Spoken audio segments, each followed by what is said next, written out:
Michaels, Frank Gifford, Dan Deerdorf, and Lynn Swan at Mile High Stadium. John Elway is loosening up, but Mark Brunell will get the ball first because Jacksonville to receive and Jason Elam to kick off. And a floating short kick taken at the 16-yard line by Reggie Barlow. Straight up the middle into Denver territory, and the second half begins with a big run back forced out by Tim McKyer. And down at one point 21-0 and now 21-7. And with their personnel, and Tom Coughlin doesn't look like he's necessarily a happy man, but he's so intense and so into it that this team with a ton of time and the right people to make things happen. Great field position. I think they have all the confidence. I don't think they were shaken up by the fact they got down 21-0 because they knew they could come back. They talked about it yesterday. They maybe would get down. Denver does that, and they get off to great starts, and here they are. 58-yard run back. And out of the I formation, and it's Natrone Means, and it's a good time to go back to the running game and bring it inside the 25 to the 23-yard line. Yeah, in reality, for Tom Coughlin right now, he's got to treat this as a nothing ball game. He can't act like he's 14 points behind. And just, again, the score reflects the complete domination by the Denver Broncos. 246 yards of offense at one half is just super. Second down and 6, and the Jaguars, because they were trailing early, only 18 yards on the ground. But now Natrone Means with his second run takes it to the 20-yard line. It'll be third down and 3.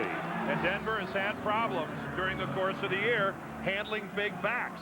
And you're right, if I'm Chris Palmer, I keep coming at them here with Natrone Means. They only have to cover 20 yards here, and you saw that yardage disparity. They've only got to cover 20 yards here to make this a one-touchdown football game. That's more than anybody who's rooting for Jacksonville could ask for. Big third down play, 3rd and 3 at the 20-yard line. Blitz, Brunell throws, but the pass is incomplete. Would have been short anyway had McCardell been able to hold on. It was short, he couldn't handle it. And now what will Jacksonville do? They leave Mark Brunell on the field on 4th down. Now they rethink it, and out comes the kicking unit. For a moment, well, I think Tom thought about going for it, changed his mind. And it was a good decision. Mike Hollis, he'll go to the Pro Bowl. But that's the second time in a row on a key third down play that Jacksonville has come up short. This is a 38-yarder. Hollis kicks it off the upright, and it bangs through. Karam shot from 38. They pick up 3, and the Denver lead is now down to 11.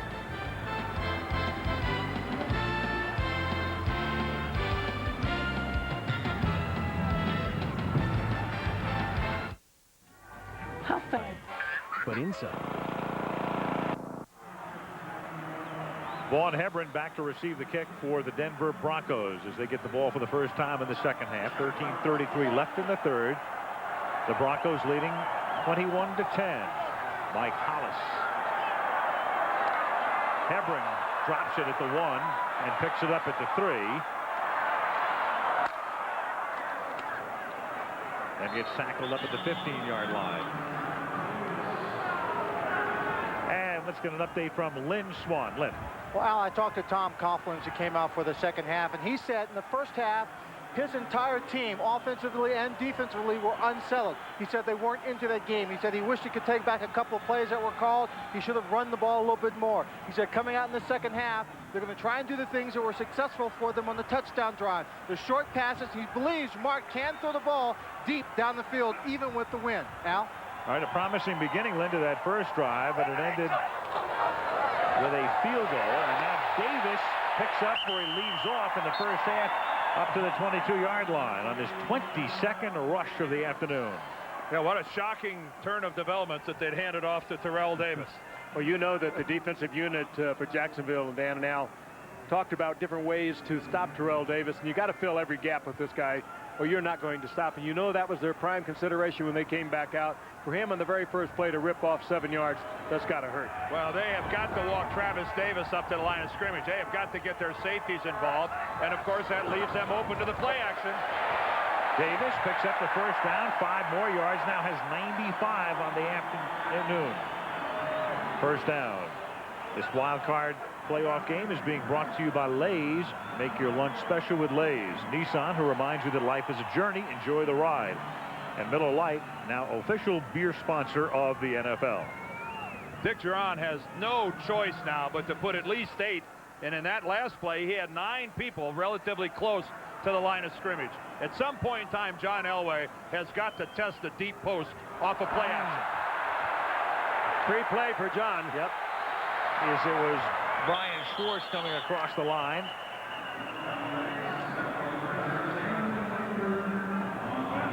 Jacksonville on the blitz, mistimed the count, and they'll get the offsides. Referee Bernie Kukar. Offside on the defense, number 58, up to 5-yard penalty, still first down. 1st and 5. Now the winner of this game will have to wait until tomorrow's AFC game between New England and Miami is over to know where they are going. Here comes the blitz. Schwartz just mistiming it. Winner of this game will either go to Pittsburgh or Kansas City. If Miami wins tomorrow, the winner of this game will go to Pittsburgh. Otherwise, if New England wins, they go to KC.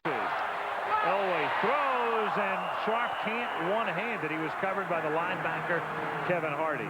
Well, he was covered well. It made John put him in a position of having to throw the perfect pass rather than risk the interception. And Kevin Hardy had pretty good coverage on Sharp, who is still not caught a football today. And it's really a matchup that, you know, Mike Shanahan and Gary Kubiak wanted. Love it. Shannon Sharp locked up in man coverage all the way with Hardy. Now look at Hardy. He's right there forcing John to throw the perfect pass if he's going to get a completion. And he lost his shoe. Sharp threw a shoe on the play and comes out now, and Dwayne Carswell comes in. Second down and 5. Shoeless Shannon Sharp. Yes. Terrell Davis with his shoes on and everything else working in full and good order today to the 39-yard line. Big play off a blitz defense. Once again, Denver blocking it out really well. And we have a Jaguar slow getting up. Brian Schwartz. Meanwhile, Sammy Winder with 102 yards in a playoff game against New England. That has been the Denver postseason record. And Terrell Davis right now at 102. Tying the mark with 11:21 to go in the 3rd quarter.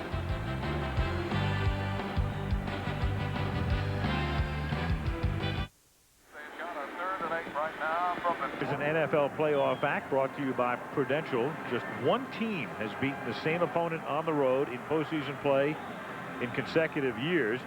Washington at Chicago in 86 and 87. That's something the Jaguars are trying to accomplish today. And in 87, as Brian Schwartz is okay, and he's off for this play, and so is Clyde Simmons. In 87, the Skins went on to win the Super Bowl. Now Elway on 1st and 10 throws. Caught by Sharp, who's been pretty quiet to this point today. That's his first catch. Skins went on to win that Super Bowl by beating Denver. Yep. After Denver had a 10-0 lead. Super Bowl 22, I believe, right at the then Jack Murphy Stadium in San Diego.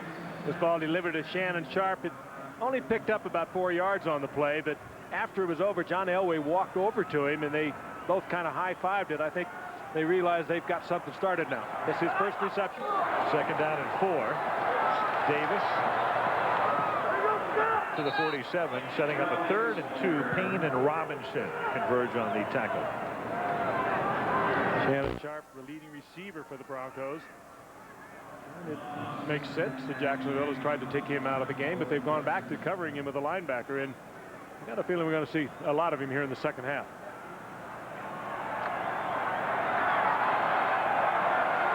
Have to work on his shoe problem.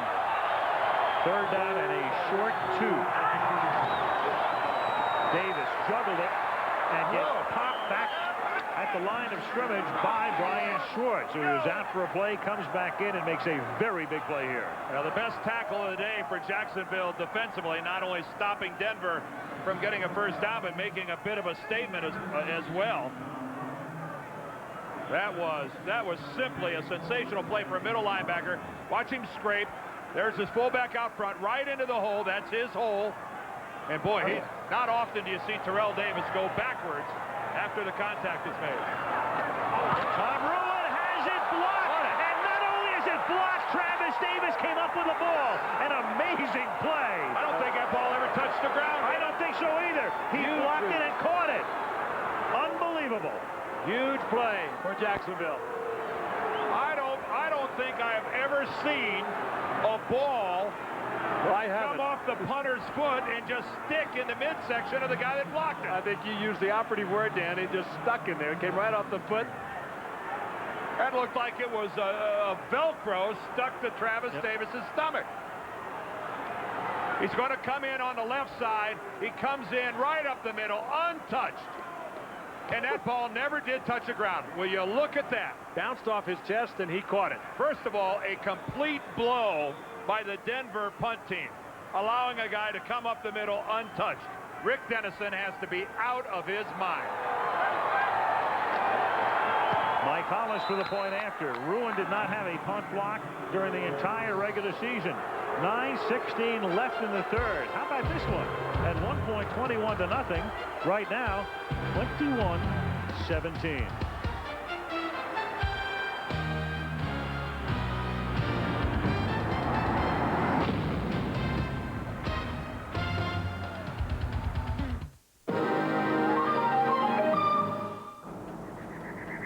Well, here's how the ball sticks to Travis Davis. It's going to bounce off the right forearm right there of punter Tom Ruin, right back to Travis Davis. So that was a very fortunate deflection off the forearm of Ruin right back to Davis, but still horrible blocking by Denver up front to let Davis run loose up the middle. Hollis' kickoff. Hebron from the 3-yard line. And Vaughn Hebron reignites the Broncos. Out of bounds at the Jaguar 45. Hebron was questionable before today's game. They made him come out and run sprints 2 hours before the game to determine whether he was even going to suit up or not. Two key special teams plays here in the third quarter. Another look at the blocked punt by Travis Davis. Ruin never had a chance. You can't do much about a guy that comes up the middle completely untouched. And in a game where they are being dominated in so many respects, Jacksonville only less than a touchdown behind. This is some turnaround. 51-yard run back. Elway throws. And it will be 2nd and 10, intended for Rod Smith. Of late, one of Jacksonville's problems has been, coming down the stretch in the regular season, coverage on kickoffs. And Denver's problem has been blowing leads, having leads. And you can't tell me that every guy in a Denver uniform right now doesn't have some nagging doubt about what the heck is going on out here. Leads against the 49ers, against the Steelers, against the Chiefs.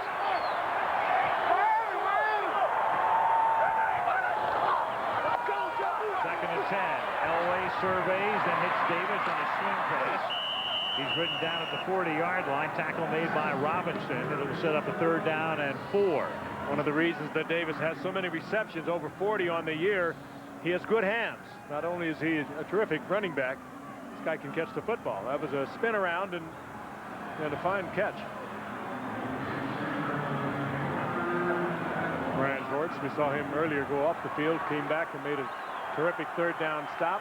He's back on. Perfectly all right. 3rd down 4. 8.5 to go in the 3rd. Elway throws, and that's incomplete, intended for Green.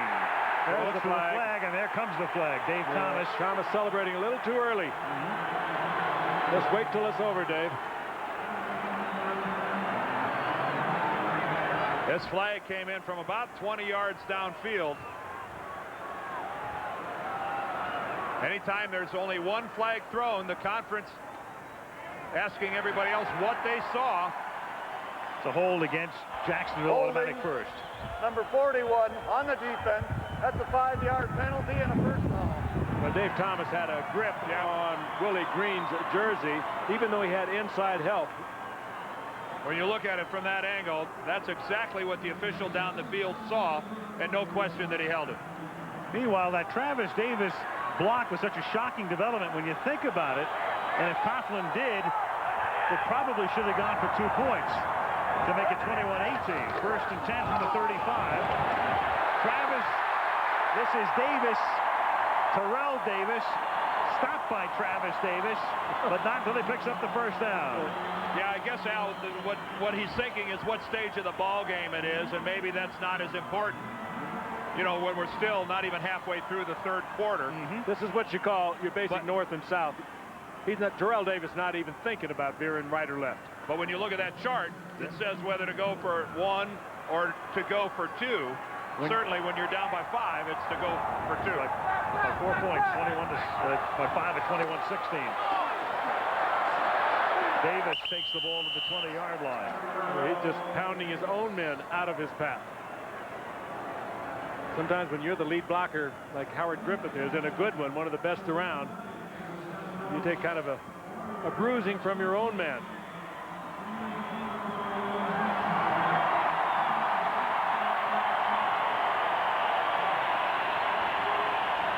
Eddie Robinson with a face mask in on Terrell Davis that goes unflagged. Going to be second down and 6, and Bernie Kukar is signaling for a momentary timeout while he fixed the chain.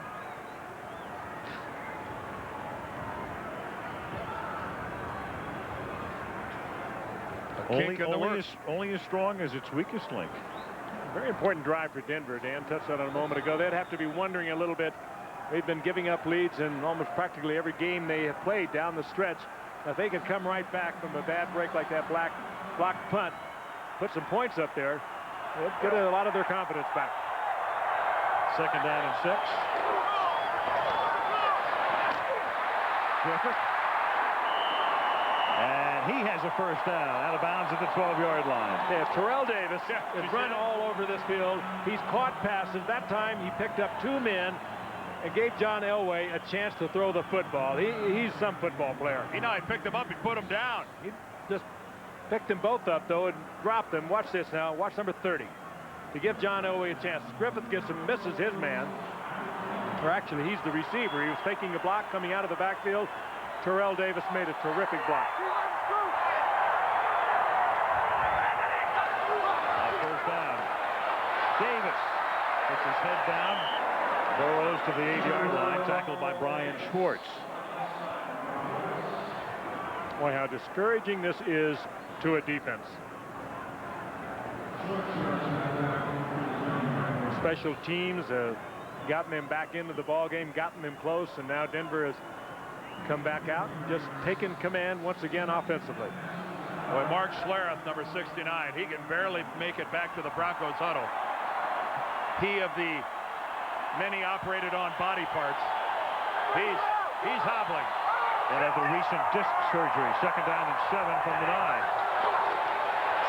Look out from the corner. The ball is loose. It was Chris Hudson who jarred the football loose, and Jacksonville has it. Once again, they make the play. Elway fumbles for the second time in the game, and the rookie Ronaldo Wynn, their top draft choice from Notre Dame. And John's still down. John Elway. He's hurt. Oh. He does not see this coming from the blind side. Chris Hudson. A good job of not spearing Elway. Hits him with his chest.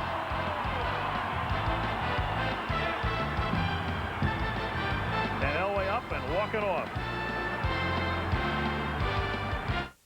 Hello, America. Sunday Night Football? No problem. Starting January 5th, 2020 comes to Monday nights, too. Join Hugh Downs and me for 2020, Monday. They work on John Elway. Bubby Brister is their number 2 quarterback. Meanwhile, Jacksonville, at one time down 21-0, has the ball down by 4 from the 20-yard line. There was action along the line, but no flag, and it's caught up at the 32-yard line by Jimmy Smith.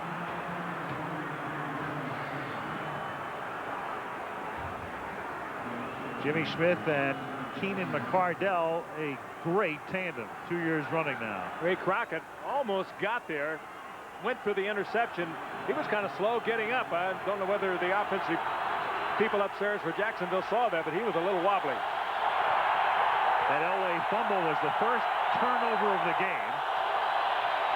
Natrone Means now slips a tackle in the backfield, and Means pulls his way to the 47-yard line. Braxton and Romanowski combined to stop him. Remember last year, 140 yards for Natrone Means in this game. Missed tackles. Darian Gordon had a shot at him. They don't take him down low. Not if you're the size of Darian Gordon. No, but you saw that was a good job by Means of finishing that run. He finished it by knocking 2 Denver guys over backwards. 14-yard run. Brunell over the middle, wide open over the middle was Damon Jones, the rookie tight end to the 16-yard line. A kid out of Southern Illinois who scored a touchdown last week at Oakland. And little or no pass rush on the part of Denver. Brunell would look from one receiver to another until finally Damon Jones came open. A worried look of head coach Mike Shanahan. Worried and shocked. Look at this protection. And Jones wide open. From the 16-yard line. Brunell changing it at the line of scrimmage. Still has a lot of time on the play clock and then fumbles the ball. And the Denver Broncos, Alan Aldridge comes up with it. You believe this? A fumble exchange. That's what's hard to understand. This is no blindside sack. Oh, mistakes like that in a playoff game. Dave Wydell, the snapper, the center, a former Bronco. Well, the snap appears to hit Mark Brunell right in the hands. Brunell didn't appear to be ready for it. And Wydell didn't have a difficult line to the man he was going to block. Just almost straight ahead. I'm wondering if that snap was early. I'm wondering if that was early because it didn't look like the entire Jacksonville offensive line was getting off on the ball. And that would mean Brunell was not ready for it. It didn't look like Mark Brunell was prepared for that snap. They had changed the play, and Wydell may have blown the snap count. From the 16-yard line, Elway in the game, back in the game, and it's Griffith. And he's taken down by Kevin Hardy. And that ball's on the ground. Jaguars did look confused before the play, or at least listening to Brunell, and then the confusion developed. Remember, right before we pick it up here, he's changed the play. Now let's watch the get off. They're all changing it along the line of scrimmage now. But let's look at the other offensive linemen. Do they get off on the snap? Well, Wydell even turned, I think, to Brunell. No, that was an early snap. His right guard, Tilsky, Searcy, the right tackle, still down in their stance. No question. After the ball was snapped. Second down and 9 from the 17-yard line. Blitz is picked up beautifully. Catch is made by McCaffrey. He gets wrestled down at the 26, a little short of the first down. He was wrestling for that first, but it appears to be third down and inches. McCaffrey stretched for it, all 6'5" of him, but he comes up a little bit short, I believe. Again, Denver picking up the blitz, giving Elway time to throw the football. And we have been told Elway just had the wind knocked out of him momentarily, and he's fine. And they'll bring the sticks out. But a good pickup on the part of the offensive line. McCaffrey now battles. He knows where he has to go for the first down, and he comes up a little short. 3rd and 6 inches. What do you think John's getting in his ear right now? Number 30. Be pretty surprising if it wasn't. Earlier in his career, maybe a quarterback sneak. John's big, 6'3", 215.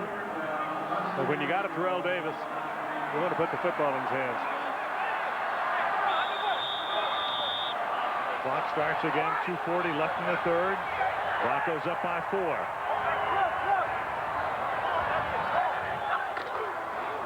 Davis. Out to the 29-yard line to move the chains. See, we could be offensive coordinators. Absolutely. We're all over this thing. Not a problem. Did you see him plant that foot, though? He saw a little bit of a gap. Again, he's 210. He plays like he's 240. Plans with the right foot. Saw a little bit of a gap. There's no way he was not going to get a first down. A 6th-round draft choice in '95. A whole lot of production from a 6th-rounder.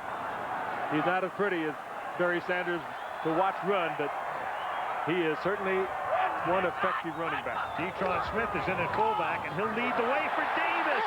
And Davis with a big hole. Terrell Davis off to the races inside the 30. Finally dragged down at the 13-yard line. I take it back. He looks like Barry Sanders. And you know what, Terrell? Just stay there for a while. You got a right to be tired. Natrone Smith, who's playing in place of the dinged Howard Griffith, the backup fullback with the block to spring him. Well, 59 right. yards. And Davis deserves the break.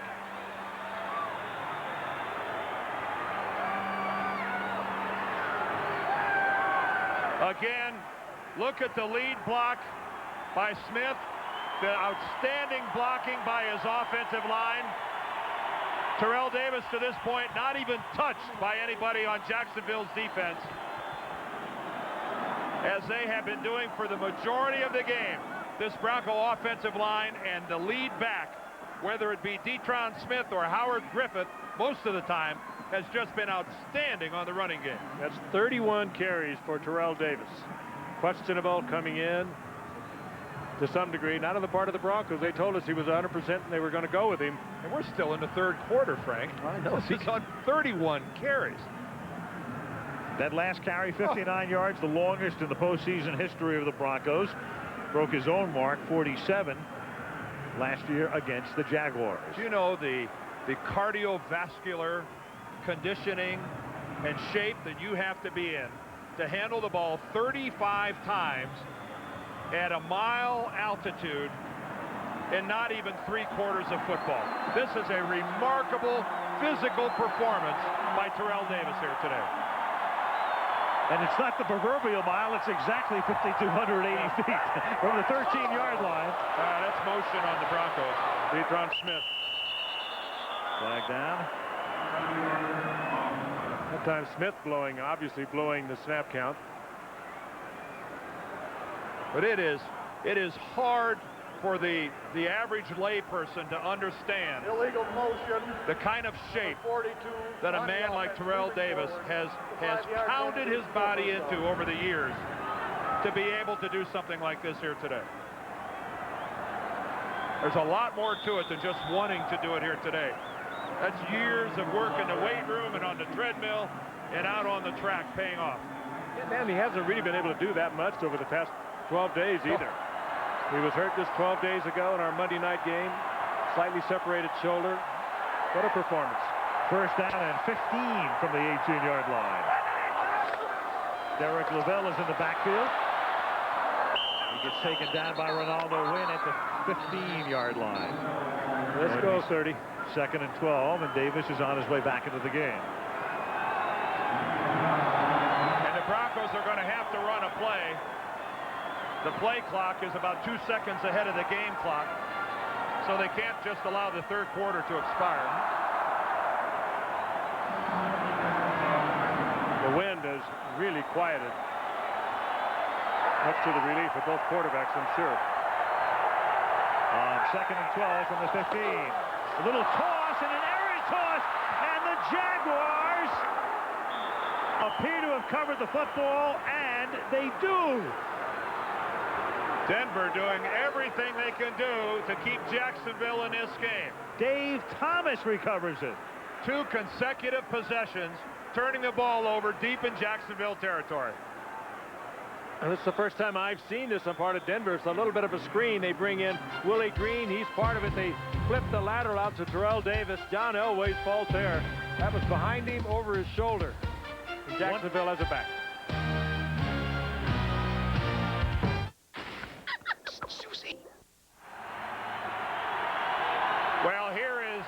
I guess the bad pitch by John Elway over the right shoulder of Terrell Davis. We've been spending the last couple minutes trying to figure out what that play was going to be, and we can't come up with it. 1 second left in the quarter, and Brunel slips and goes down, and it's a gift sack for Ma'a Tanuvasa. And that's the way the third quarter will end, in a wild one in Denver, where the Broncos at one point led 21-17. Pat Bowlen and Wayne Weaver. What an afternoon. 15 minutes left in regulation. And back we come to Denver after this from our ABC stations. Boomers are suffering from back pain, but they're...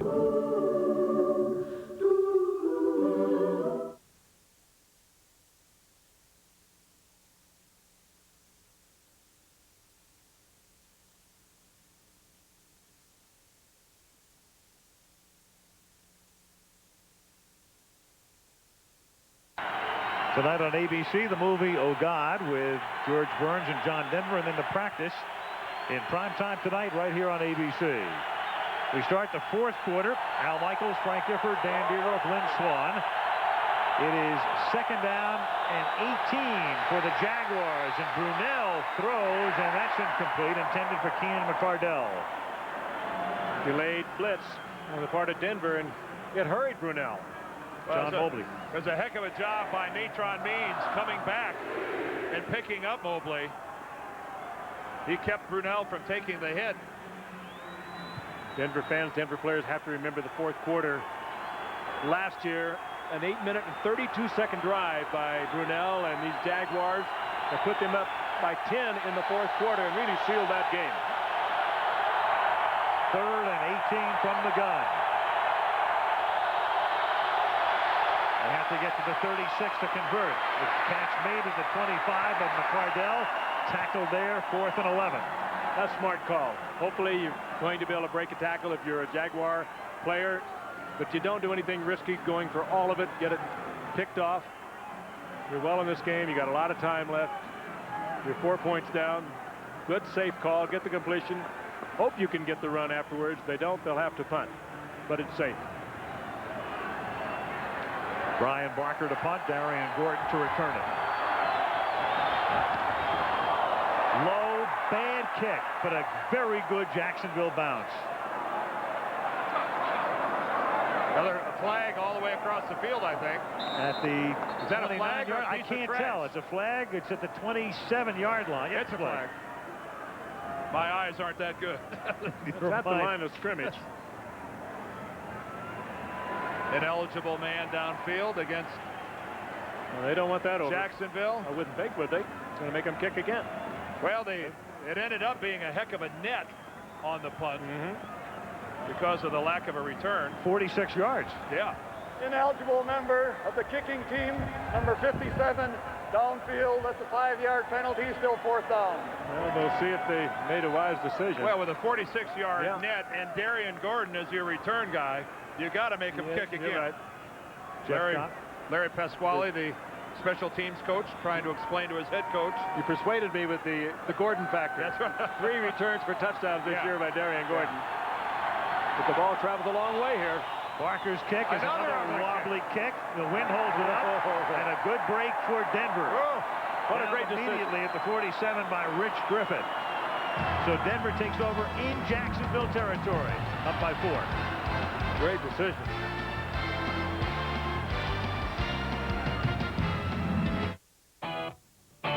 Those that hide in plain sight. They look pretty human to me. Premiering in January. Prey. Thursdays on ABC. New Year's Day on ABC, the CompUSA Florida Citrus Bowl. That's Florida against Penn State at 1 Eastern. Rose Bowl, Michigan and Washington State, the big one from Pasadena. Then at night, the Nokia Sugar Bowl, Florida State and Ohio State, all coming up. And then on February 1st, we'll be in Honolulu for the Pro Bowl to wrap up the season. Denver at the 48 of Jacksonville, and Derek Loville is in the backfield.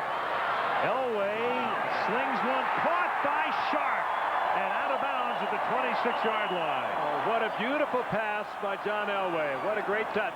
He had to throw over linebacker Kevin Hardy, getting the ball to Sharp in front of the defensive back, and he had the perfect touch.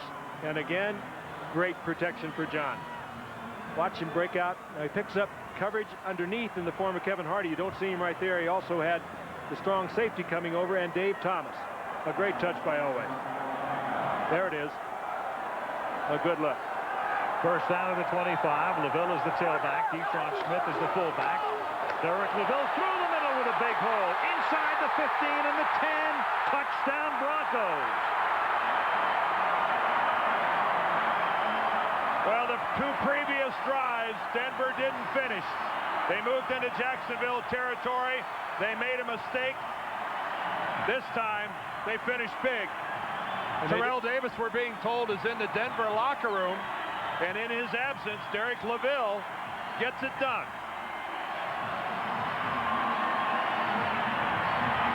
That Denver offensive line just firing off.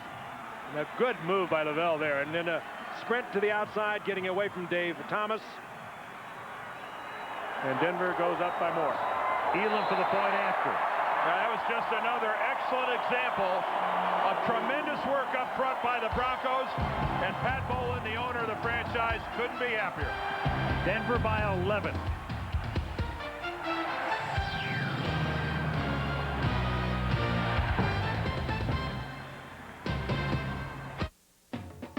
This new tax law is going to affect every aspect of it. The aerial photography being provided by Goodyear. Great shot right there, Mile High Stadium, downtown in the background. And the Denver Broncos trying to advance in the AFC playoffs, now up by 11 as Elam kicks off. Some confusion as to who is going to haul it in, and Mike Logan takes it and brings it back to the 20-yard line. Meanwhile, Terrell Davis in the locker room. They're telling us bruised ribs. He had that long run. Here was the end of that long run. Then he did come back in for one play. After that, the fumble. He lands right on the football. Looked like he landed with the football. He just came down directly on top of it. And that happens more frequently than you might think for running backs. And his return is questionable. He did come back in, though, as you say, Al, and felt that he was available to keep going. In the meantime, Loville runs to the touchdown. From the 20-yard line, first down for the Jaguars. Natrone means nowhere. Keith Traylor the first to hit him, and John Mobley second for Greg Robinson's defense.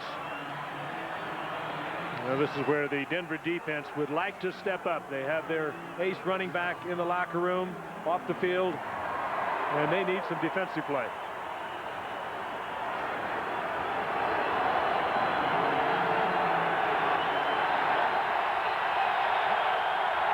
Second and 10 from the Jaguar 20.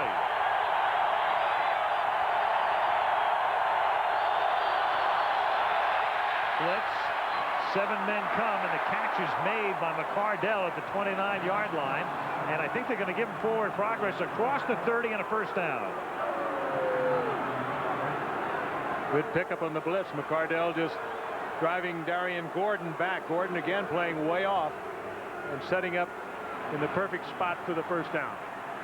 And at this stage of the ball game, down by 11, these are the weapons that Mark Brunell has got to start using. Jimmy Smith and Keenan McCardell.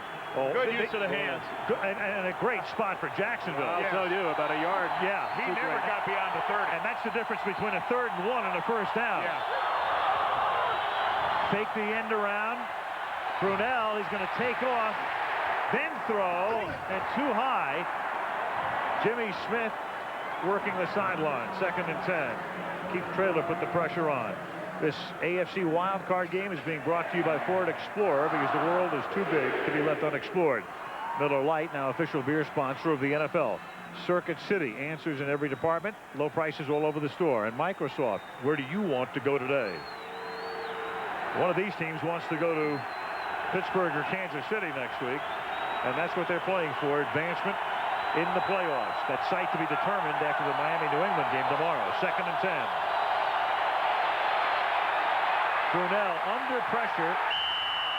Trevor Price got him, the rookie out of Clemson, who started his college career at Michigan, their #1 pick. Darian Gordon, who has been a little erratic in the last few games for the Broncos, made a terrific play on Jimmy Smith. That is where Mark Brunell wanted to go. Smith with a little out looking for a first down, and Darian Gordon was right with him. Took Smith out of the play. Brunell had to run the ball. 3rd down 10. Earlier today, the Vikings overcame a 16-point giant lead and won the game at the Meadowlands. Jacksonville in this one attempting to overcome a 21-point deficit at one point. And on 3rd down, the catch is made, and a flag is thrown. Romanowski popped Brunell, and that's going to cost Denver the opportunity to get the ball back, because the catch was made 6 yards shy of the first down. Bill Romanowski comes right up the middle. I don't think he's even touched on his blitz. Personal foul. Number 53 on the defense, roughing the passer. Blow to the head. He grabs him by the helmet more than a blow to the head as he goes by, but you can't do that. And Romanowski demonstrating for the official there was nothing wrong with that play. It wasn't a blow to the head as much as it was Romanowski in the air when he came down with his hand on the back of the shoulder pad, but once he had him by the head, drove him down. You know, I've seen a lot of those that didn't get called.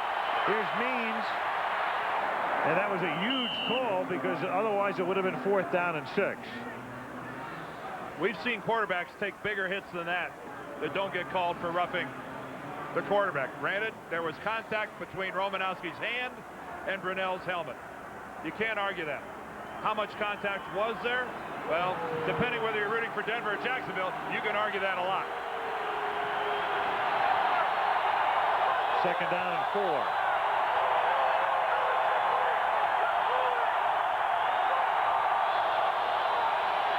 Short drop. Smith makes the catch. Forward progress at the 40. Good enough for a first down. And each time the Broncos show blitz, Brunell either goes quickly on a checkoff to Jimmy Smith, or he changes the play at the line of scrimmage. And they work against Darian Gordon. Let's take a look at that Romanowski call again. Nobody touched him coming up. Gets the left hand on the helmet. Well, I don't know. I've seen a lot worse. Boy, the hand came down as gently as it could on the back of Brunell's head. He just kind of threw him to the ground with it.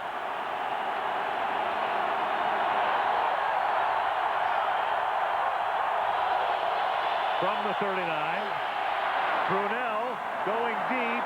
Great coverage, though, and picked off in the end zone by Gordon. Gordon has been the target for Jacksonville all day long. He's had some bad games recently, particularly going back to the Pittsburgh game when Yancey Thigpen ate him alive. They've gone to him many times on the blitz. Here today, they tried to go on a deep pattern, and Darian Gordon picks it off. Blanketed McCardell, and Denver gets the ball back, leading by 11.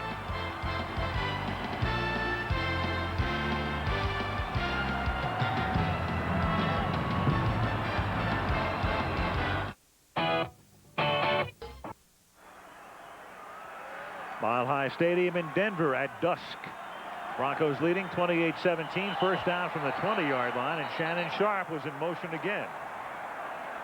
Shannon Sharp having a rough go of it here today, getting the snap count down. Number 84 on the offense.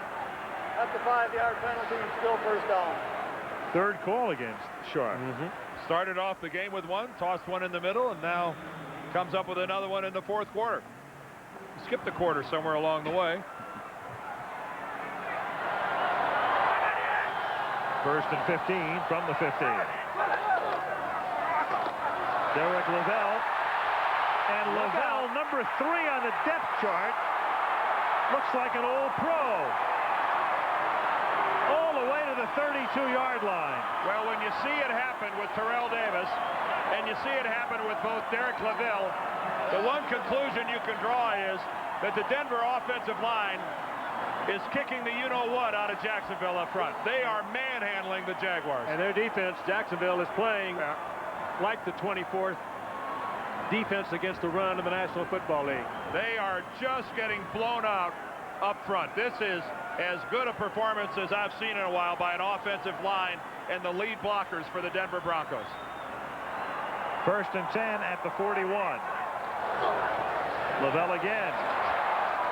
So Terrell Davis, bruised ribs, back in the locker room. Vaughn Hebron, who had a hamstring pull in his practice this week, limited today to returning kicks. Derek Loville comes out of the bullpen, and in the meantime, Terrell Davis has emerged, and there he is, back on the bench. Well, I think the Denver offense would like to look over and say, don't worry about it. We've got this under control. For those of you at home keeping score, Tony Jones, Brian Habib, Tom Nalen, Mark Schlereth, and Gary Zimmerman, and lead blocker Howard Griffith or Natrone Smith. They are getting it done, folks.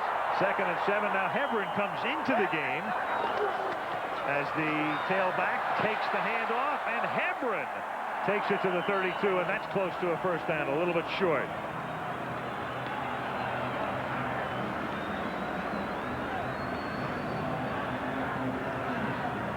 Halfway through the 4th quarter. Precious seconds ticking off for Jacksonville.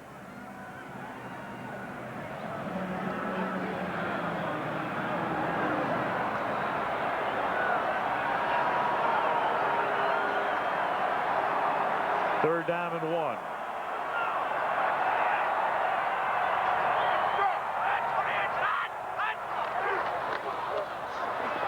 Hebron enough for the first down on the 31. And Elway now can be as masterful as you would expect somebody in his 15th year. Was a #1 draft choice to be. Move the ball, chew up the clock. Take the play clock down to 1 or 2 on every play. And Dick Geron, the defensive coordinator of Jacksonville, has got to be running out of things to do. He's calling run blitzes. He's loading the line of scrimmage. He's walking up his safeties. And none of it is having much of an effect in stopping Denver's running game. They're just being overpowered right at the line of scrimmage, Dan. You've touched on it, and it really is showing here in the 4th quarter. 270 yards on the ground, almost 7 yards a carry. Play clock went all the way down to 1, and Loville takes it to the 25 for a gain of 5. Davis looks at this. He wants back in there. I'm trying to think of the last time I covered a football game where a team had 270 yards rushing. And counting. College. 276 now. I certainly can't recall it. Oklahoma and Nebraska. And to think that it's seriously, Frank, and to think it's happening in a playoff game. These members of the Denver offense, if they go on and win this game, they'll remember this for the rest of their lives. 2nd and 4. Loville has 84 yards on the ground and 6 carries. Derek again spins his way to the 20, and that's probably close enough to be measured. And if he doesn't lose his footing, who knows where Loville ends up.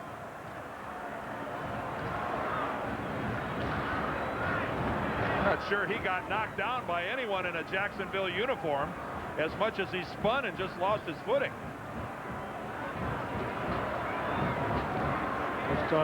We touched on it earlier about Derek Loville as we check out the measurement.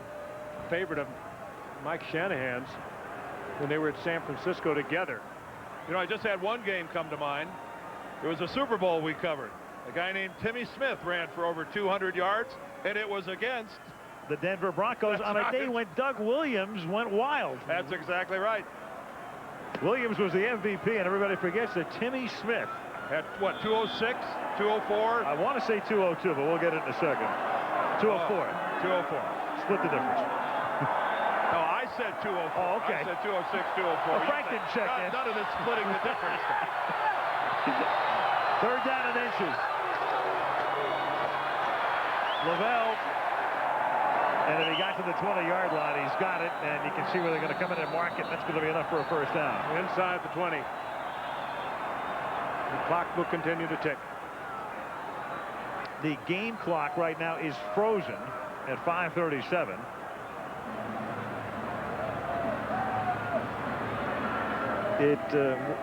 Kenny Wolf, our producer, is saying it should be about 4:57. They'll keep the time on the field in that case. Normally it works the other way. The home clock is running fast. Maybe they tried to speed it up, Dan. Maybe applied a little extra juice to it, and it popped the circuit. Now it's back clicking away at 4:27. Okay. Although the clock's not running, so They'll reset it. Right. Gives us a chance to tell you this wild card game is being brought to you by Ford Explorer, because the world is too big to be left unexplored. Miller Lite, now official beer sponsor of the NFL. Circuit City answers in every department. Low prices all over the store. And Microsoft, where do you want to go today? Tomorrow, Sunday, NFL Countdown on ESPN starts the day. NFL Primetime ends the day. 2 playoff games tomorrow, of course, with Detroit meeting Tampa Bay and New England facing Miami. And again, if New England wins that game, they would go to Pittsburgh, and the winner of this game would go to Kansas City. If Miami wins that game, Miami goes to Kansas City, and the winner of this game would go to Pittsburgh. I want to thank our offensive line down in the truck today. Kenny Wolf producing, Craig Janoff directing. All pro. All pros. All world. You guys have had 300 yards rushing today. As always, from the 29-yard line, Derek Loville for a couple. Clock is now official again, 4:40 and counting down. Broncos led at one point, 21-0. Appeared to be on their way to a blowout. Jacksonville with 17 unanswered points, and we're driving for what might have been a go-ahead touchdown. Lost the football, and Denver has tacked on a touchdown to go up again by 11. Elway having trouble hearing the play as it's called in. He ran over to the sidelines. Mike Shanahan came out and waved to him. Don't forget right there at that address, NFL.com. All the action around the National Football League available on your computer. As Derek Loville takes it inside the 15 to the 14-yard line. These two teams last year, when you think of last year's game, there was not a single turnover. There wasn't a turnover in the first half today, but there were 3 in the third quarter alone, and Tom Coughlin has to stop the clock right here, and in his defense has to stop the Broncos on what will be a 3rd down and 4. Jacksonville with 2 timeouts remaining now. Of course, Denver in a position for a Jason Elam field goal that would move them up to 31. 2 touchdown advantage over Jacksonville. Well, our producer, as always, finishing his 12th year on this package, is the one and only Ken Wolf. The great Craig Janoff has been at the console now for the last 10 seasons, and Joey Chavo has been there since day 1 of the package. As our technical director, Big Ben Harvey, our associate producer, Jaime Bravo, our associate director, and this gang, we travel around beginning at the end of July in Canton, Ohio, and wrapping up here and in Hawaii. Chris Pfeiffer and Bill Bolin, the assistants to the producer. Steve Hurd, our director of information. Kim Bauer up in the booth with George Hill handling our stats, and Malibu Kelly Hayes, our spotter. 3rd down and 4 from the 14. A flag is thrown, and as Loville looked like Jacksonville, and that would be a 1st down. Well, that would have been short. Chris Hudson came across the line. That would give Denver a 1st down if it is indeed on Jacksonville. He was well across the ball. It is. Yeah. That's a killer. That's a killer. They had just taken a timeout. And there's our gang. Malibu Kelly Hayes, as always. Our sideline coordinators are John Bassoni and Bill Monahan, and all of the gang in the booth, in the truck, on the field. Great work, folks. All season. Drew's been here for about 25 years. At least. At least. Drew goes back to black and white. Goes back to radio. Marconi. Macaroni. 1st down Denver from the 9-yard line as Loville takes it into the end zone. What an exclamation point on Denver's running game today. Well, great job by Loville, but that offensive line, that's awesome. Makes it a pleasure to run behind. I know folks in Jacksonville are saying, why did it happen? Why did it have to happen to us? But this is as punishing a running game as the NFL has seen in a single game in a long time. This was something. As an offensive lineman, I got to tell you something. It's fun to watch. And again, we don't mean that as a slight to Jacksonville, but we just saw something a little bit historic.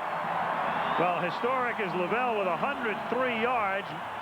Davis had already picked up 184, and the Broncos on the ground 295 yards and 4 rushing touchdowns. And the only reason they didn't go over 300 is at the goal line caught Derek Loville.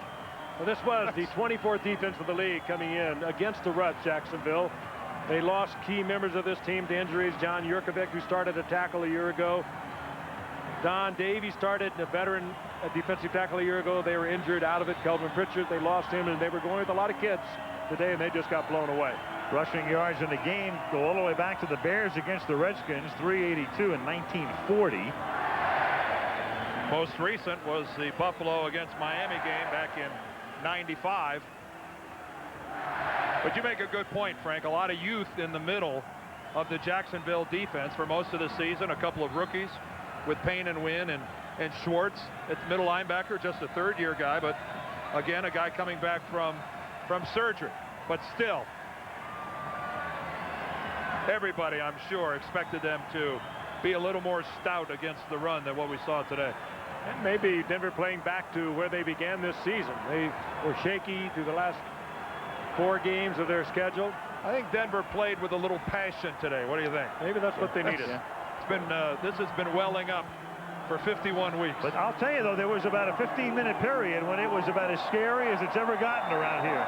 Because if they would have blown this game after leading 21-0, I mean, you think last year was tough. Yes. Whew. They would have been headed to the couch. And it was looking that way for a while. Little $200 an hour analysis. That may have been $1,000 an hour.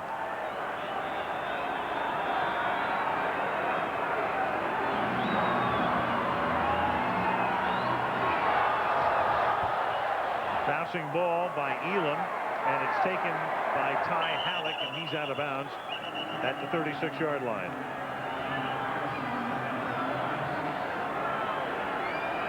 And we continue on our gang as we travel around the country with a group of about 70. Lance Knapp, who's up in the booth with us here, along with Barry, the gang. Fascinating how they all come together. Kurt Gowdy is producing in New York, our halftime. And how they all come together week after week from all different parts of the country, and the incredible caring that each and every one of them have about what we put on the air. We're just proud to be a part of it. Jacksonville trailing by 18 as that's tipped and incomplete. Tipped by Darian Gordon coming on a corner blitz. Gordon, who made that big interception. And remember, he tipped one on a corner blitz earlier in the ball game. He's having a heck of a year. 4 interceptions, 1 for a touchdown, 3 punt returns for a touchdown, 1 interception, like I said, for a TD. And he wasn't the guy that was expected to start at the corner. That only happened when Torrey James went down in preseason, and he has really stepped up. Now Denver turns their attention to going to either Pittsburgh or Kansas City, 2 places where they've already lost this year. 2nd down and 10. Brunell hits McCardell up to the 42-yard line. And against 2 teams, Dan, where they had leads that they lost.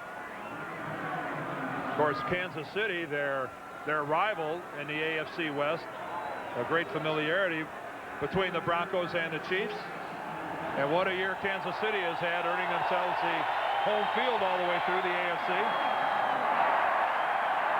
And it's 4th down, intended for Mitchell.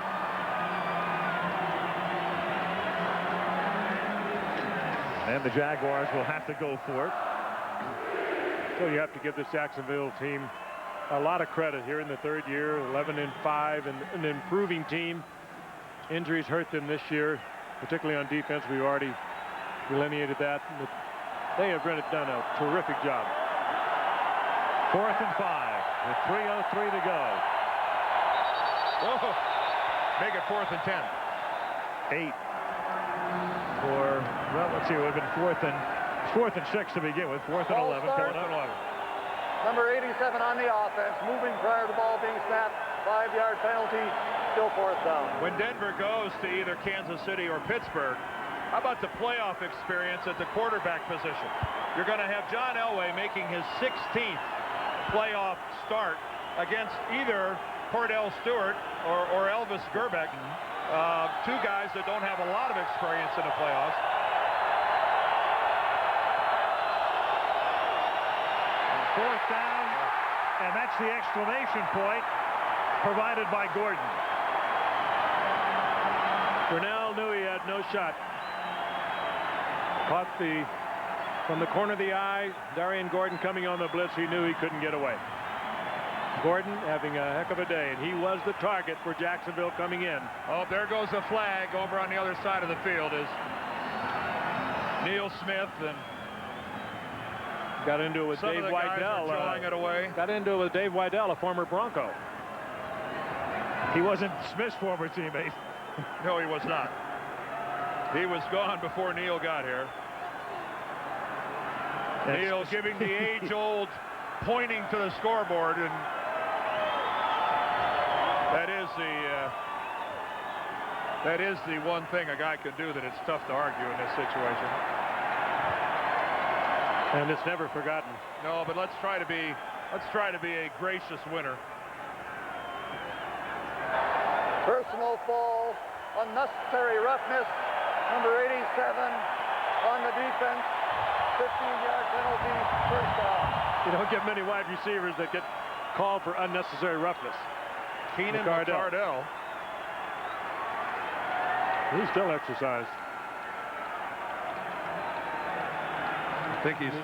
You better be careful. He'll be getting the wallet out big time. Well, Jacksonville isn't going anywhere as far as regressing as a franchise. This game goes out the window. They have shown with their steady progression, they're going to be good for a long time. 1st and 10 in Hebron, and now they have picked up their 300 yards as a team. And it's funny how it's worked out for the expansion teams, because Carolina went for the veterans early, and they were better early. Yep. They both got to their respective championship games last year, but they intersected along the way. And while Jacksonville is going up, the Panthers are now on the slide. They took a big step backwards this year. They lost their general manager, Bill Polian, went to Indianapolis. And Jacksonville is just going to get better, and listen to the hand for John Elway. He comes out. Mike Shanahan wanted him to come out to let him get the big hand. At the 10-yard line, into the game comes Bubby Brister. And Pat Boland's down on the field, and Pat, who's watched this team for years and years as the owner of the team, get to those 3 Super Bowls and come up short. Thinking right now, 2 more, and we're back again. 2 minutes, the crowd chanting Elway, Elway. It's been John's day and Denver.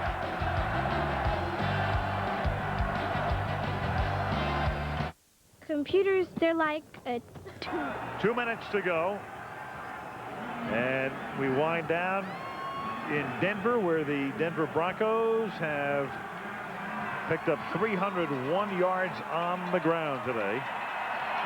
Interesting point Dan just brought up. If the Broncos have 301 yards rushing, which is truly remarkable, if they decide to kneel down, run this clock out, they could fall back behind that. Bubby Brister. They're keeping it going forward. And this is Hebron, and he is stopped at the 6-yard line, a little short of the first down. 4th down upcoming. With Loville and Davis each rushing for over 100 yards. The last time that happened in a postseason game was 1976. Minnesota Vikings, Chuck Foreman and Brent McClanahan.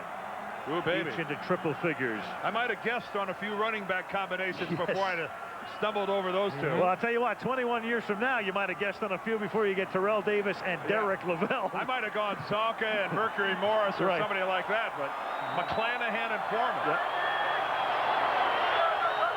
4th and 1. Hebron into the end zone.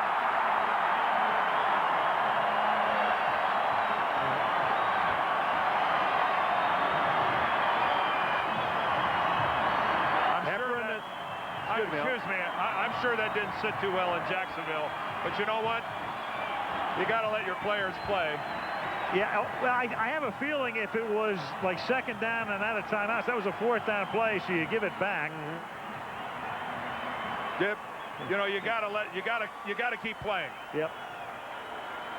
Kept quite a day for Hebron, who again was questionable all week with a hamstring, didn't work out. They actually worked him out before the game here today. Elam for the point after. That's 5 rushing touchdowns today. And they've spread it around. Davis with 2, Loville with 2, Hebron with 1. You know, going into this game, I was thinking that the Broncos might have done too much talking, that they might have put too much emphasis on this ball game. And again, look at those rushing totals. 310 yards for the Denver Broncos, 42-17. Just everything that everybody in the state of Colorado dreamed about happening when the Jaguars. But to get back to I thought that they might have put so much pressure on themselves by focusing so much on this game. Yeah, I think that's young John Elway. He's 8 years old and he's quite a kid. Plays quarterback in the league here in Denver. And no, talk about pressure. Talk about pressure. Jason Elam back for Jacksonville. The Elway family has handled it very well. Now a quarterback for the Pee Wee team, number 7, John Elway Jr. This is Mike Logan. He's looking to get rid of the football. Nobody wants it. You know, Mike, you ought to think about running with it. Well, then he goes to Damon Jones, the tight end. That worked out well. Whatever happened to being in the open and taking off with the football? Young Mr. Elway out to get the... You see that? He gave the mile-high salute. His name is Jack. That's Jack Elway. Named for John's father, Jack. His grandpa. Great football coach for many years. How did he get that job? He must know somebody. Had his own personal dresser. That's not bad. Cody doesn't do that well. Grandpa Jack is now the director of pro scouting for the Broncos, so it's a real family affair. Director of pro scouting, the quarterback, and the, what do you call him, the T-boy? That's incomplete. Among the duties of the young Elway boy is to go out and retrieve the kicking tee. Hey, think he just gets in here for nothing? Yeah. It's got to work. Got to work, absolutely. Well, we've gone off so much on Terrell Davis in the running game. We can also tell you that John Elway, not bad. 16 of 24, 223 yards and a touchdown. This game won't be the same someday without him. Oh. 2nd and 10. Don't even talk about it. Caught by McCardell, steps out of bounds. There are rare players that impact on this game that we all love so well, like John Elway. Well, think about it. Well, I'll be in Canton when he goes in. I won't miss that. Hopefully, we'll be doing the game. Yeah, he'll be there. That's right. 3rd down. Where's the question mark? And 2. And James Stewart picks up the 1st down. It's a strange game, though, because about an hour and 15 minutes ago, Elway was hurt. They were attending to him on the field. He had fumbled the ball. A 21-0 lead had become 21-17. He was being worked on the bench. Jacksonville was driving the other way. Right.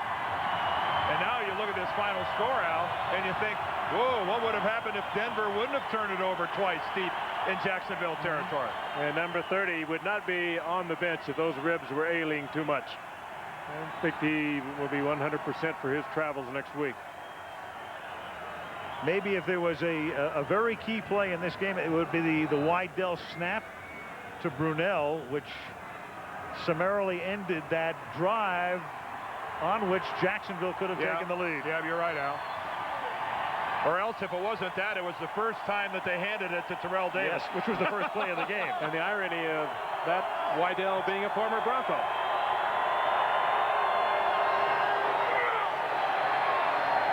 Stewart drops it.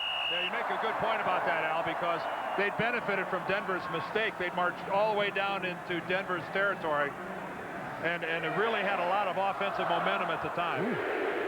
And Elway's being looked at on the bench. And God knows what happens if you ever squander a 21-0 lead at home. Well, especially when home is Mile High Stadium. Yes. That would take a lot of couches, wouldn't it?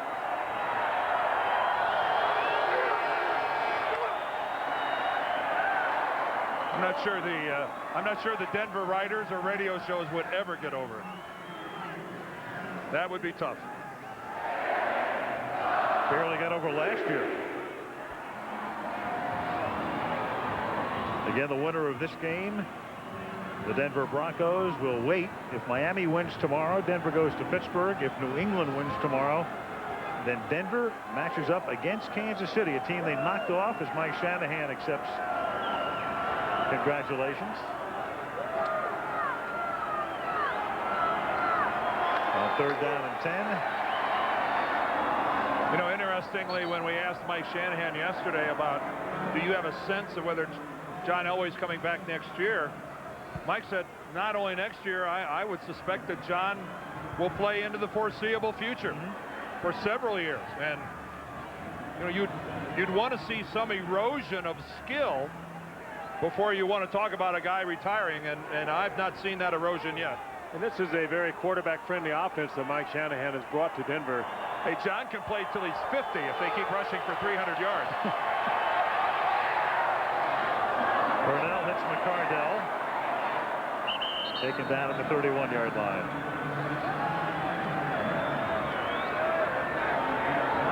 In the waning seconds of the game, if Denver goes to Kansas City, they already beat them here on opening day, lost to them on the Stoyanovich field goal in the other regular season game at the end, and Stewart makes the catch, barring a penalty. This will do it, and the game ends at the 5-yard line. The Jaguars threw a scare into them, a big scare at one point.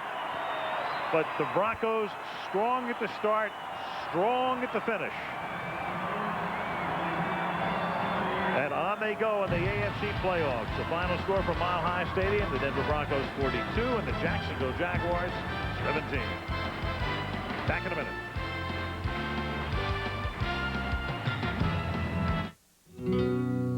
By Terrell Davis as the guy sit upstairs.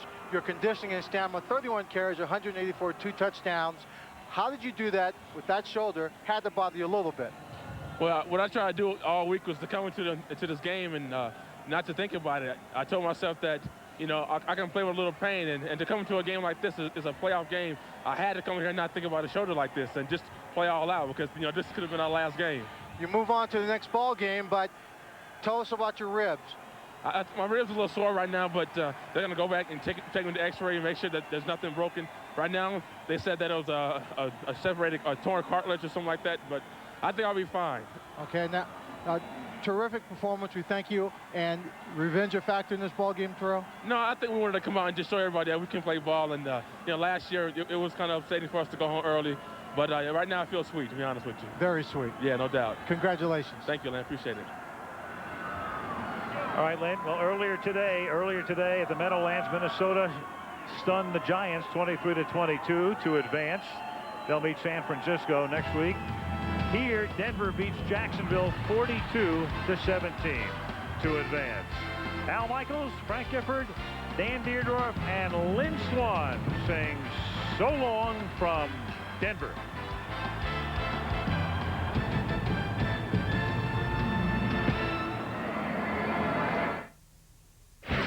Tomorrow on ABC Sports, it's the ladies versus the men. Don't miss Tara Lipinski, Michelle Kwan, Nicole Bobek, Paul Wiley, and Todd Eldridge. It's the Clairol Nice and Easy Figure Skating Classic.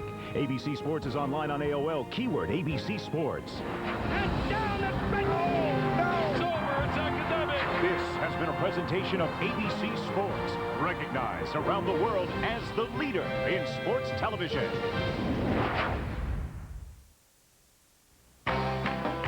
Promotional consideration provided by National Car Rental, the official car. Show in the business, Chris Berman, Tom Jackson, Chris Mortensen, Sterling Sharp. NFL Countdown is next.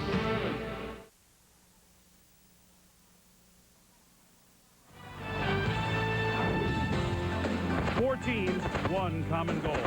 After decades of futility, it's been one surprise after another. But now the Bucs face a new challenge, stopping Barry Sanders.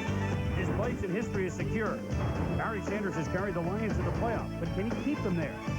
They're the defending AFC champions, trying to get back to the Super Bowl, facing a team they are very familiar with. A coach in search of ring number 3, a team that hasn't won a road playoff game in 25 years. 4 teams, one common goal. NFL Countdown is next.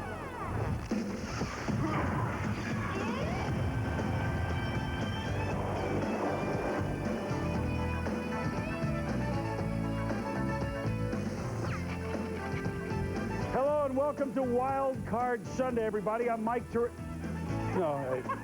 Well, we'd like to thank Mike for sitting in yesterday. I was with the Boomer, him somewhere else. I got my regular ball club back. I'm Chris Berman. I got Tom Jackson. I got Sterling Sharp. My barber gave me this tie. Tiki barber. Yeah, no, Johnny Cole. Mike Barber. Chris Mortensen. Yesterday, wild games. Denver. Yes. New York.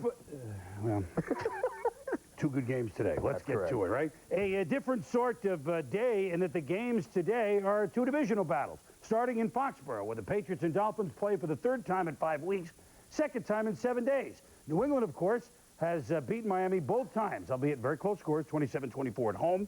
Last Monday night in South Florida, 14-12. For Pete Carroll, it's his first playoff game as head coach, where he ultimately will be judged with the defending AFC champions. For Jimmy Johnson, it's his first postseason game as Dolphins coach. He inherits quite a monkey, because the last playoff game won by the Dolphins away from home turf, Super Bowl 8. Larry Zonka and company beat the Vikings 24-7 in the 1973 season. Dan Marino himself 0-4 in playoff games away from the Orange Bowl or Joe Robbie Stadium. To Frosty Foxborough and Mark Malone. All right, thanks, Boomer. Today, the Dolphins won't have at their disposal Larry Zonka, Mercury Morris, or Jim Kick. But then, on the other hand, the New England Patriots won't have their running back, Curtis Martin. After sitting out the last 3 weeks with a shoulder separation and a persistent groin injury, Martin came out earlier and ran. After the short workout, head coach Pete Carroll declared him inactive. Nevertheless, the Patriots go on with their game plan. We're going to try and force the run a little bit, and obviously we'll do that more if Curtis plays.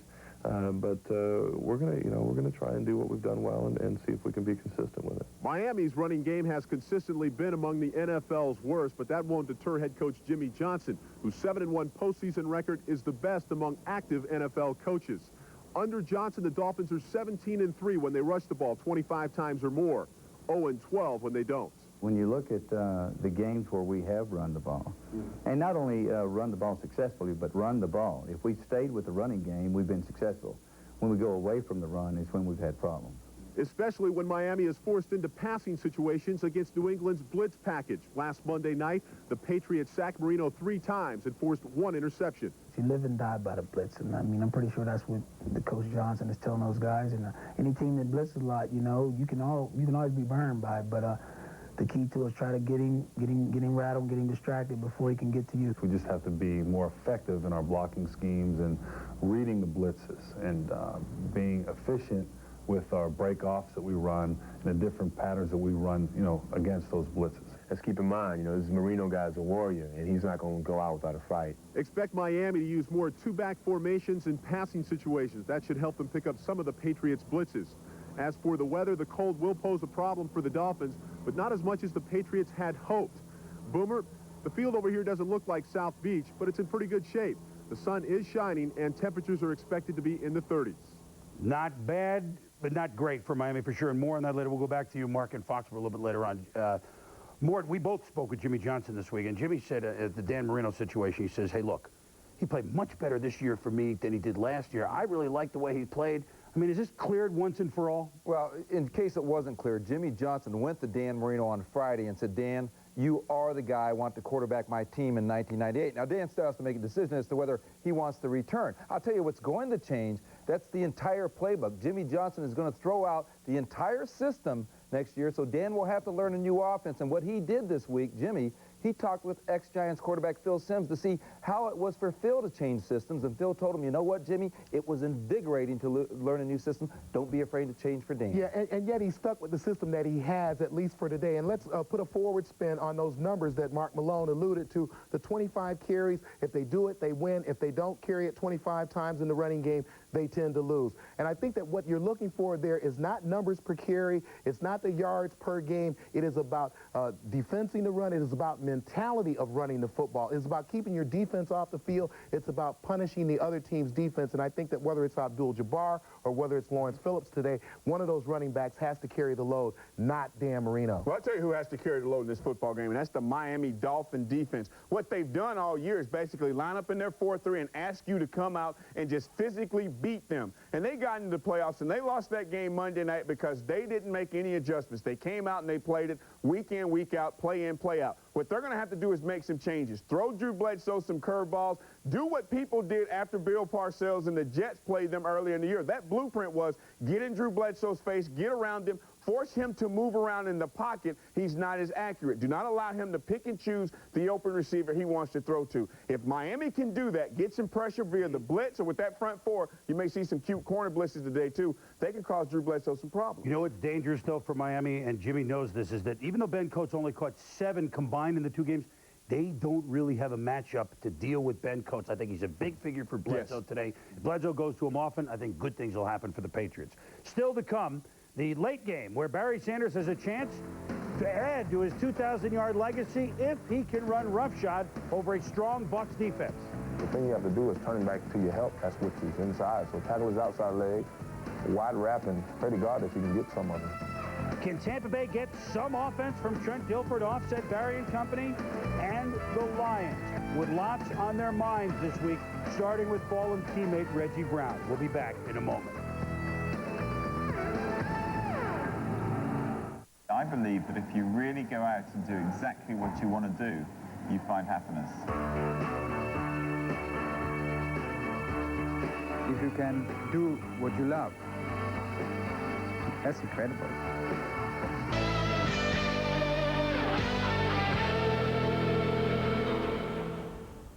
Saturn making an appearance. There will be more emotion than usual, even for the playoffs, in the NFC Norris rubber game between the Lions and the Buccaneers in Tampa.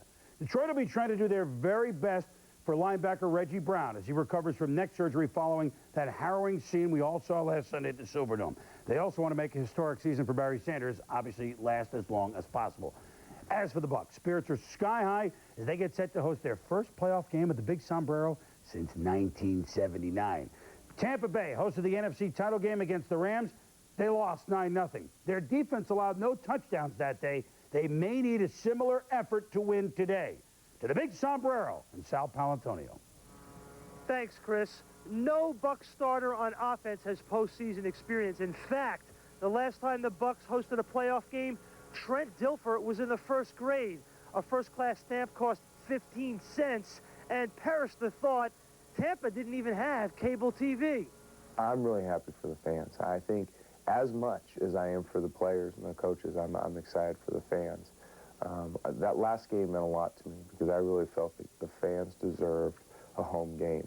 It's been since 1979 since the city's seen a playoff game here in Tampa, and I'm just thrilled to death that we were able to bring it to them. The Lions are dealing with a different set of emotions. During the week, many of them went to visit Reggie Brown, who's in the hospital recovering from surgery after Sunday's devastating spine injury. Doctors say that Brown has feeling in his extremities, but it's too early to tell how much of a recovery he will make. Today, his teammates will wear number 59, his number, on their helmets.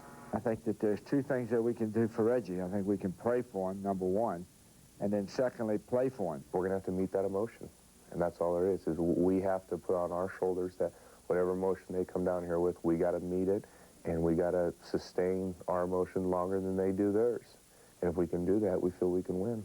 Without Brown, the Lions will be missing their fastest defensive player. Instead of replacing him with one guy, head coach Bobby Ross says he will use what he calls linebacker by committee. We lose a very good athlete, number 1.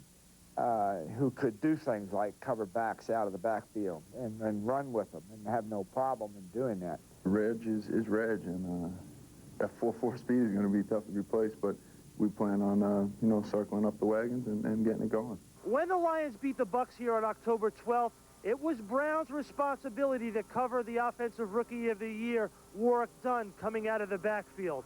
Tony Dungy told me that if Trent Dilfer sees the Lions trying to cover Dunn with another linebacker one-on-one, Mort, Dilfer has a green light to call Dunn's number at the line of scrimmage and swing for the fences. Yes, Sal, and as Bobby Ross and Stephen Boy alluded to, they miss Reggie Brown, the player, as well. This is not just an emotional thing.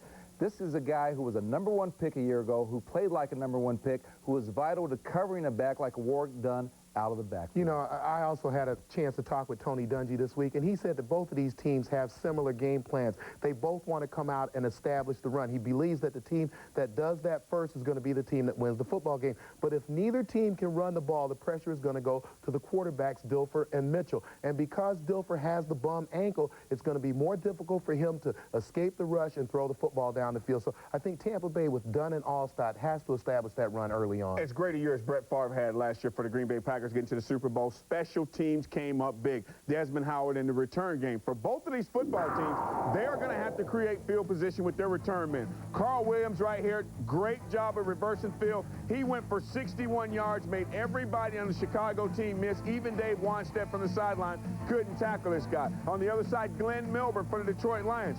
Very elusive return guys. They don't lay the football on the ground a whole lot.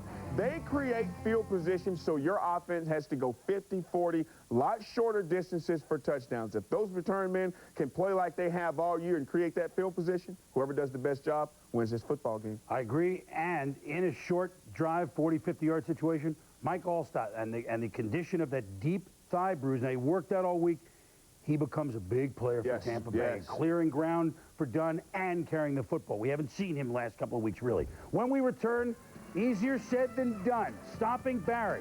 The Bucs did it in week 2. How did they do it? And Miami in cold weather, historically, not a good spot for the Fish. Back to New England in a moment.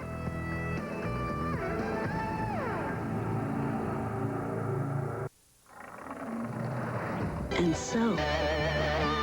Inside the Numbers is brought to you by Visa, the official card of the NFL. It's everywhere you want to be. www.visa.com. Here are the numbers for the Dolphins and the Patriots. Week 13, 27-24 New England, as Dan Marino picked off by Jimmy Hitchcock and Larry Wiggum for touchdowns. Hitchcock going 39 steps and 100 yards. Last Monday night, 14-12 New England over Miami. Look at that little Meggett run for a touchdown. So New England's won the first 2 games. How tough is it to beat a team 3 times in one season? Surprising.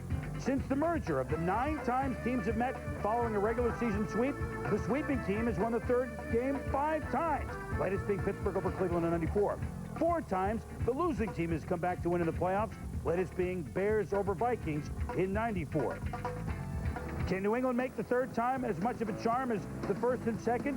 Back to Foxborough for an update. And the task today for the Tampa Bay Buccaneers: stop Barry Sanders. Not that simple. His numbers look like it's going to fall out of his uniform. His pants look like they're going to shake off of him. So I try to look at his midsection, and then when I get close enough, dive.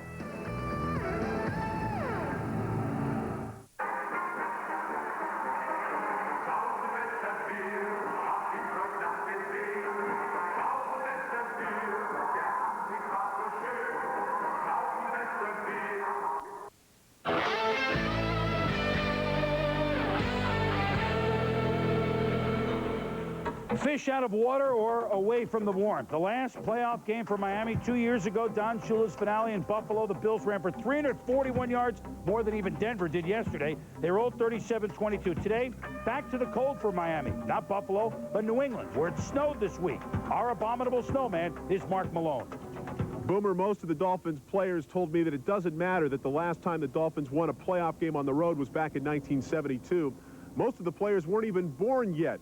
But it does matter that this playoff game will take place in the frigid Northeast, and it will affect how Dan Marino approaches the passing game. Instead of just reacting sometimes you have to, instead of react, think about a little more how we're going to throw it and where you're going to throw it.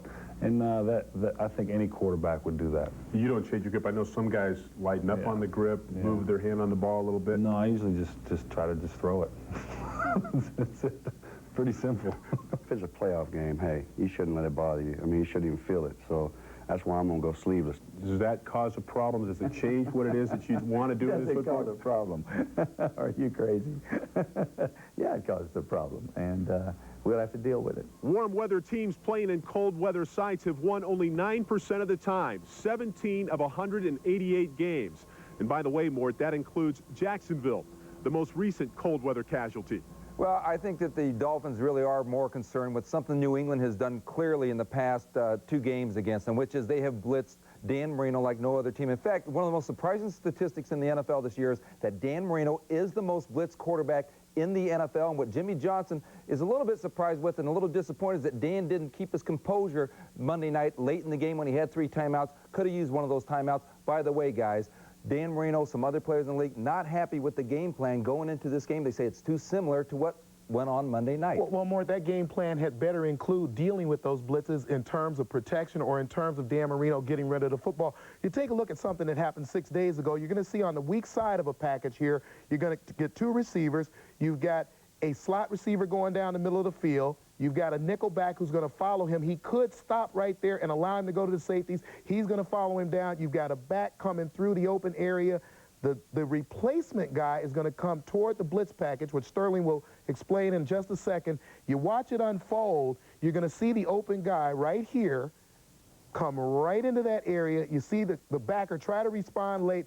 But Dan Marino is already down on the ground, Sterling. I think Dan Marino in this situation, had he been a little bit younger, Dan Marino would recognize you have 2 receivers on the right side. You have 1, 2, 3, 4, 5 potential cover guys. That should signal something is up for Dan Marino. And he knows, looking at the whole situation with the nickel guy right here having an opportunity to cover him, the one thing is the outside receiver on the backside is the guy that has one-on-one coverage. He's going to run a square out. Dan Marino knows he's going to take a hit because somebody's going to come free. That guy right there should get the football and be wide open. I think Dan just didn't want to take the hit. You know, I'm looking at that, guys.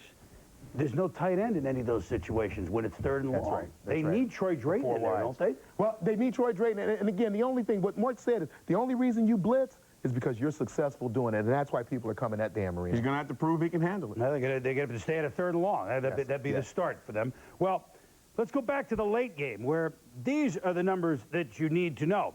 Meeting number 1, the Bucs hold Barry Sanders to 10 carries, 20 yards. They win in Detroit. Meeting 2, 27-9 Detroit. Barry runs for 215 yards, including an 82 and an 80-yard touchdown run. What worked? What didn't? Here's Hank Goldberg. He just hunts and pecks, and it just takes him a little while to find out what you're giving him. And once he finds it, boy, then it just seems like the frenzy is on. Webster's defines frenzy as a temporary madness. The challenge in stopping Barry Sanders is staying in control amid the surrounding chaos. When Barry gets going, the whole team kind of, feeds off of the momentum. But if you get him, if you stuff them early, their team kind of has a tendency to kind of go in the tank. Last Sunday against the Jets, Sanders had 23 yards on 12 carries, and the Lions were losing. Then, on the last play of the 3rd quarter, he went for 47. 4 plays later, he was in the end zone for the winning touchdown.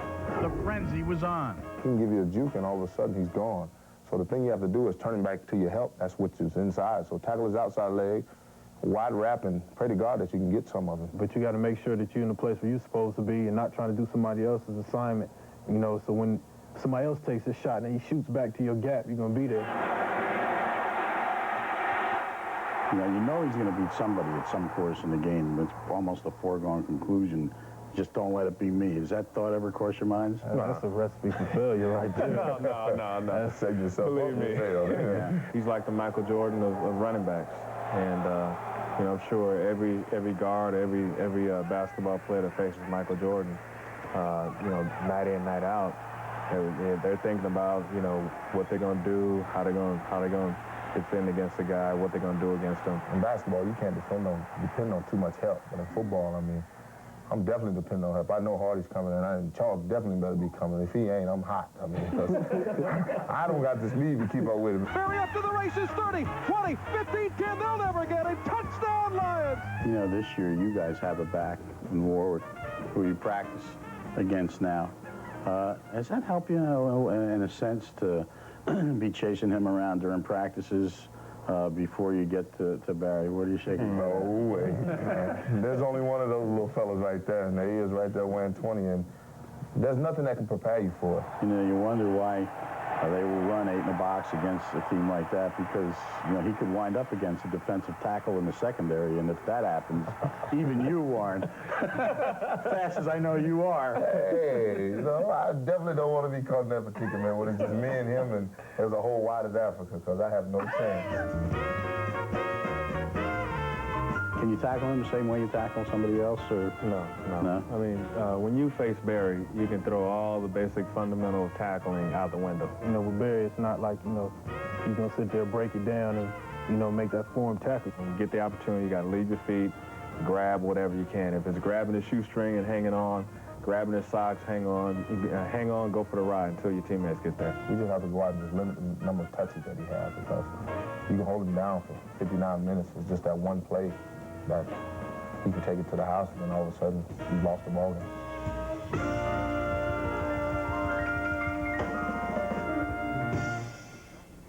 Here's one of there's so many amazing numbers with Barry this year. First 2 games, 53 yards. Yes. Last 14, 2,000. So even in the old seasons, he would have had 2,000 yards, Tom. Well, it's interesting when you talk about this game. When I talked with Tony Dungy, my first question was, how do you stop Barry Sanders? What do you do differently? He said, I'm not going to do anything differently. The last time these two teams played, 24 carries for 215 yards. But for 22 of those carries, the Tampa Bay Buccaneer defense did its job. It was able to bottle him up for 53 yards. It was the 2 carries for 162 yards that won the game for the Lions. So what you want to do, if you're Tony Dungy, is hold those 80-yard carries to 30. Barry Sanders is not a controlled down and distance back. When you look at the numbers, they always sound like this. It's +1, +2, -3, +1, +4, 80. And those are the ones that you have to hold down. And I think it's to Bobby Ross's credit that he got it figured out. Just keep giving him the ball. It doesn't matter what the numbers are. Eventually, he's going to break one. He's also got a pretty good wide receiver that he uses to help create running lanes, and that's Herman Moore. So what he does is he goes to a 3 wide receiver set and spreads you out defensively. Now what that does is it allows the inside receiver, either Johnny Morton or Herman Moore, to be the fullback or the tight end. As the tight end, cutting off the backside, allowing Barry to cut that back for the 80, 82-yard runs. Or if you're playing the fullback position, the inside receiver is. What it does, it allows you to keep pushing everybody across so Barry can cut back and have a wide open gallop to the end zone. But what you do is when you spread people out, you also get one-on-ones on the outside. And give Barry Sanders his credit. He's a great running back. But I tell you what, Herman Moore is not a bad receiver either. And I tell you what, he used to be a jump ball receiver. Now he is a complete package type guy. He can take it the distance as well. That's why the guy I'm looking at today for Tampa on defense is Donnie Abraham on Herman Moore. One-on-one. One-on-one Yes, as they gamble up with the line. That's a big-time matchup. Well, coming up after NFL Countdown, we have college basketball. South Alabama at Arkansas State. And that's Jabari Miles. Not Will Chamberlain, but Jabari Miles of Arkansas State. We'll be back. There's a new leader in property casualty with a new charge to give business owners and managers new ideas, new solutions, new standards of safety, security, and service. Travelers Property Casualty. In the traveler's tradition, we give you something to hold on to and something to look forward to. Freedom is the right to pursue my dreams. Freedom is the right to speak my mind. Freedom is my right to choose. Freedom is my right to practice what I want to practice. Freedom is to watch Glenn Rice rain bombs, regardless of the time zone. Reggie Miller, Drain the J from downtown. Whether he's home or away. Freedom is to see Olajuwon on the page. 1, 2, or 8 games a night. Do not miss Vin Baker. Take it strong to the hole. Is to watch someone put the ball in the basket to win the game. Call now and let NBA League Pass give you the ultimate viewing freedom. National Car Rental Bowl Week rolls on. It's payback time as LSU tries to avenge a midseason loss to the Fighting Irish that dashed their SEC title bid. The Poland Weed Eater Independence Bowl. LSU Notre Dame. Tonight at 8 on ESPN. NFL Countdown is brought to you by NBA League Pass, giving you the freedom to watch the teams and the games you want to see.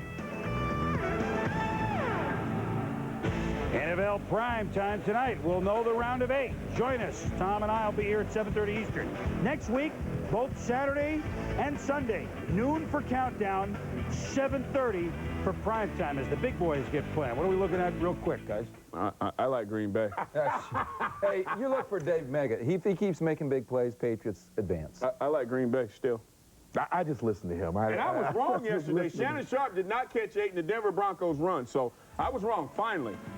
Enjoy basketball. We'll see you in prime time. For Morton Sterling and Tom, I'm Chris Tapp.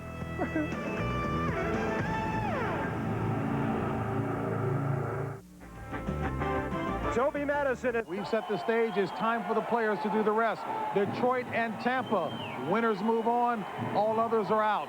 Pat Summerall and John Madden ready to call the action. In the NFL, the new year comes a few days early in the form of the wild card round of the playoffs. For the Tampa Bay Buccaneers, 18 years removed from their last home playoff game, they hope to ring in the new year by continuing to ring their opponents' bells on defense. While their offense features the inside-outside combination of steamrolling Mike Allstott and catch-me-if-you-can Warwick Dunn.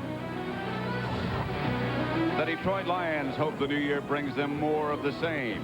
More Herman and much more Barry. Sanders' 2,000-plus rush yards carried them to the playoffs. But he alone can't win them a Super Bowl.